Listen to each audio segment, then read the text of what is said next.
માળિયાહાટીના તાલુકાના ભંડોરી ગામે કડવા પાટીદાર સમાજ દ્વારા ઉમા કળશ કાર્યક્રમ યોજાયો હતો। ભંડોરી ગામે ઉમિયા માતાની ભક્તિ કડવા પાટીદારોના ઉમા કળશ સાથે સમૂહ સંગઠનોનો ઉલ્લાસ જોવા મળે છે। પાટીદારોને ભક્તિમાં ભરોસો છે, સંગઠન માટે સન્માન છે, સાથે ઉમિયા માતાજીના આશીર્વાદ છે। તેથી પાટીદારોના કામનું નામ છે। ઉમિયા માતાના સિત્સર મંદિરના નેજા હેઠળ ભવ્ય આયોજન થયું હતું।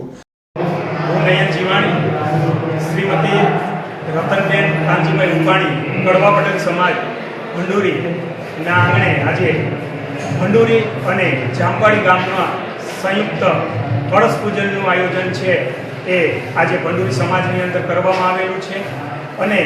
आ कलश पूजन कार्यक्रम अंदर सिद्धसर मंदिर थी पण अमारी जे कारोबारी है एना ट्रस्टीश्रीओ सदस्यश्रीओ पण हाजर रह्या छे। અને સાથે સાથે જોઈએ તો આની સાથે સાથે સાંજે જ્ઞાતિ સમૂહ ભોજનનું પણ આયોજન કરેલું છે। અને અત્યારે આપણે જોઈ રહ્યા છીએ તો જ્ઞાતિ સમૂહ ભોજન પછી પણ સુંદર મજાનો જે અમારા ભંડોરી ગામની અંદર 16 અક્ષરનો મંત્ર છે એ અતિ પવિત્ર ગણવામાં આવે છે।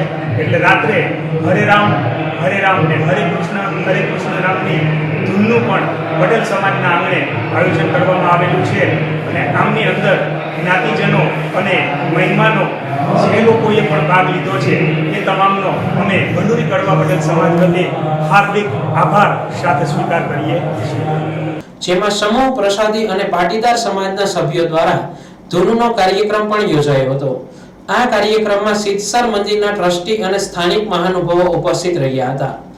આ પ્રસંગે મળતી ભેટ સામગ્રીને સમાજના મેડિકલ સંગઠન અને સેવાકીય કાર્ય માટે ઉપયોગી લેવાની પ્રતિજ્ઞા લીધી હતી।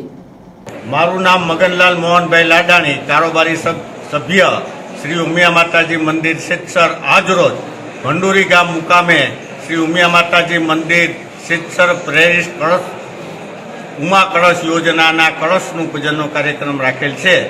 આ દિવસે અમારા સમાજના ભામા શ્રીને ન ભૂલાતા શ્રી ઉમિયા માતાજી મંદિર સિત્સરના ચેરમેન શ્રી મૌલેશભાઈ ઉકાણી કે જેને સમાજ માટે કરોડો રૂપિયાના દાન આપેલ છે, પણ આજે સમાજના છેલ્લામાં છેલ્લો માણસ પણ પોતાનું યોગદાન આપી શકે અને રોજના 1 રૂપિયા પ્રમાણે આ કળશની અંદર રૂપિયા આપી અને એ રૂપિયા માત્ર ને માત્ર સમાજના સંગઠન, સમાજની અંદર કોઈ પણ વિધવા ત્યક્તા આવી રીતના લોકો તેમજ મેડિકલ સહાય, આજે કેન્સર જેવા રોગના પ્રિવેન્ટિવ રસી માટે તેમજ હિમોગ્લોબિન કે કોઈ પણ સ્વાસ્થ્ય, શિક્ષણ અને આવી રીતના જરૂરિયાતમંદ લોકોને ત્યાં પહોંચાડવામાં આવશે। આની અંદરથી 1 પણ રૂપિયો બાંધકામ માટે વપરાશે નહીં।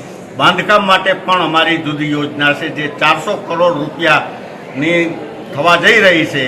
છેલ્લા શતાબ્દી મહોત્સવની અંદર 125 કરોડ રૂપિયા જાહેર થઈ ચૂક્યા।